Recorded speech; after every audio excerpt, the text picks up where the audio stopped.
Tim pembela ulama dan aktivis mendesak gelar perkara khusus untuk kasus dugaan ijazah palsu Jokowi segera direalisasikan. TPUA menangkap penghentian penyelidikan kasus ini akan dianulir polisi.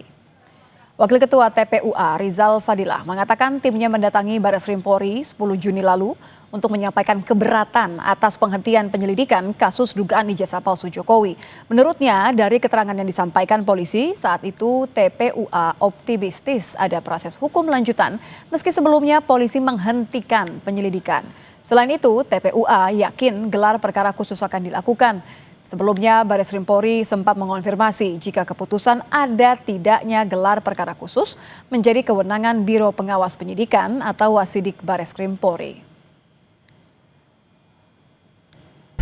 Ya, TPUA tanggal 10 Juni yang lalu hari Selasa mendatangi Bareskrim khususnya ke Biro Wasidik ya untuk bertemu dengan Karo Wasidik Bareskrim Mabes Polri.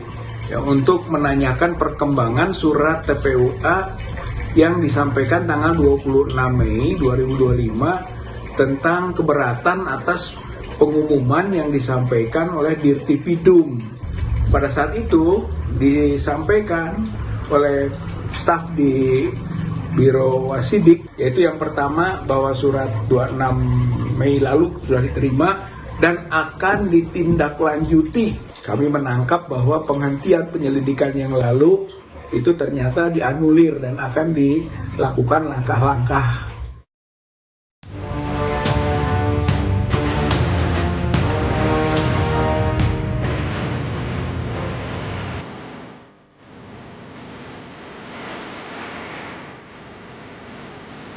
Polemik ijazah Jokowi yang kini sudah merembet ke persoalan skripsi Presiden ke-7 RI itu membuat orang nomor 1 di institusi Polri buka suara.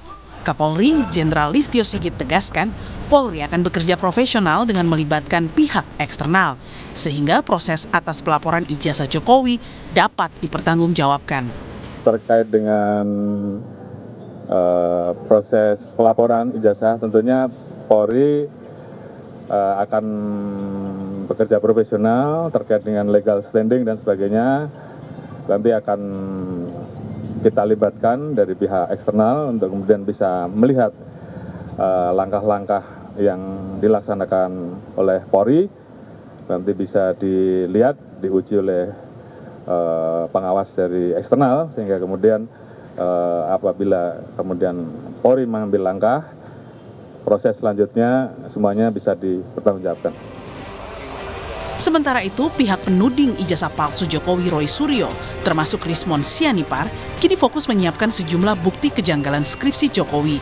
Roy bahkan berani memastikan 99,9% skripsi Presiden ke-7 itu palsu. Saya percaya kepada Bareskrim, insya Allah ya. Tetapi jangan sampai kalau ada orang yang memanfaatkan Bareskrim untuk kemudian memberikan bukti-bukti yang tidak benar, palsu. Kan kasihan Bareskrim. Kalau skripsi jelas 99,9% kami sudah pegang itu primary evidence-nya. Itu jelas-jelas 99,9% palsu. Karena tidak ada lembar kemesan, tidak ada lembar pengujian. Jadi jangan sampai institusi besar institusi kami, alma mater kami, itu ditumpangi oleh oknum-oknum yang kemudian menggunakan nama UGM. UGM benar-benar dipertanyakan dalam hal ini. Hingga kini, pelaporan dugaan ijazah palsu Jokowi ke Bareskrim oleh TPUA masih menunggu hasil atas permintaan kembali dilakukan gelar perkara khusus. Sementara pihak Roy Suryo CS akan melaporkan skripsi Jokowi yang lembar pengesahannya diyakini menggunakan teknologi yang belum ada di tahun 1985 saat Jokowi lulus. Tim Liputan, Kompas TV.